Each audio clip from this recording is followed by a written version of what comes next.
Well, this Maestro, this is a big program that you've got coming with a double concerto and with the Fourth Symphony. Yeah. Just 1 year later, after the third is completed, the fourth is completed. Yeah, and again, I stay in the image of the Four Seasons. This is a winter symphony in a certain way that it's the winter of someone's life, and Brahms really felt this. He's at the peak of his genius, and he really knew that he was giving everything. The four symphonies are not much. Funnily, Schumann only wrote 4 symphonies, and that was his biggest mentor. I think he didn't want to continue after that. And he saw this piece as his retirement, basically. And took him quite a while to restart composing it. He wrote many pieces after this, but the Fourth Symphony was in a certain way his testament. And you can feel this because the structure is very different. This is last movement, which finishes as a big Passacaglia, as a reference to his big hero, Johann Sebastian Bach. This beginning of the symphony that starts out of nowhere and ends in this huge winter storm. And of course, I mean, one of the most lyric second movements ever. And then again, in the middle, the scherzo is such a joyous and playful piece. What Brahms really knew was how to balance a symphony in a just perfect way. They're always around 45 minutes, never more than 50, but so quite substantial, but not too long. The length of the movements is extremely well balanced, and the palettes of the orchestral sound get so balanced. So we see actually the orchestration of Brahms as the ideal orchestration in romantic writing. It's like the quintessential sound comes from Johannes Brahms. Well, with the double concerto that follows, or precedes the symphony, once again we're going to have Vadim Gluzman play his 1699 Stradivarius, along with, is it Jian Wang? Jian Wang, who's a great friend of mine. Great cello. Fantastic. He plays an Amati cello, one of the most remarkable Amati cellos I've ever seen. Amazing sound. Jian Wang is also an old friend. It's interesting, Vadim and John never played together, so this is a matched marriage arranged by the conductor, because I think these are fantastic artists. They need to play together, and this is always very exciting, I think, when then all of a sudden you meet, and a double concerto is a very unusual thing, you know. It's Brahms's last orchestral work, and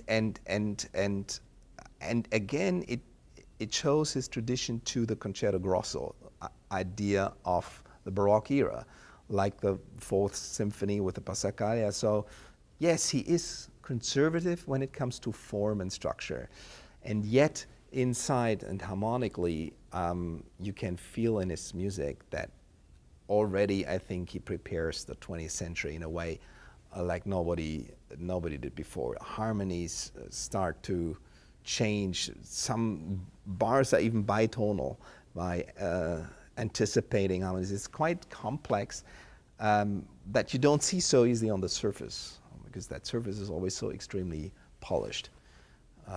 And Brahms needs every note has to be played with an inner beauty.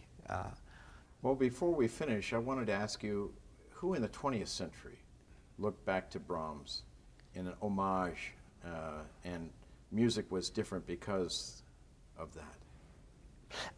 Actually, you know, or was that just the end?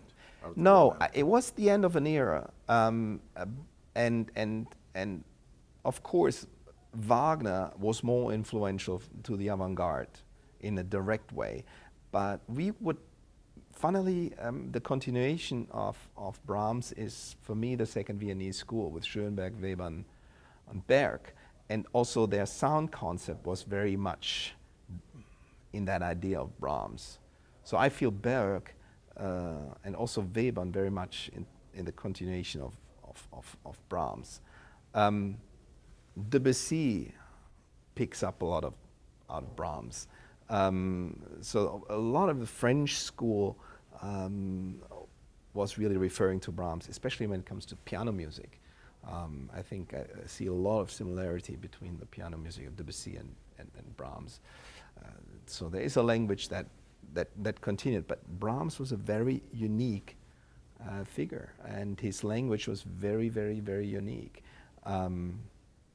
His influence, I think, spreads in a very diffused way into a lot of streams. The 20th century, all of a sudden, wasn't just one direction to go. There was so many.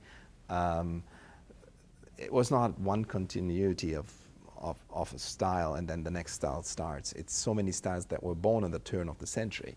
Brahms died in 1897 at the end of the century, and that turn of the century was also the turn into a completely new way of thinking in the arts, far more open and less, but also less channeled and structured. So styles become far more diverse. And Brahms's impact on Dvorak? Well, Brahms was Dvorak's mentor, but in a way, Dvorak and Brahms, though Dvorak was much younger, but you see them on the same. Dvorak didn't push further what Brahms has done.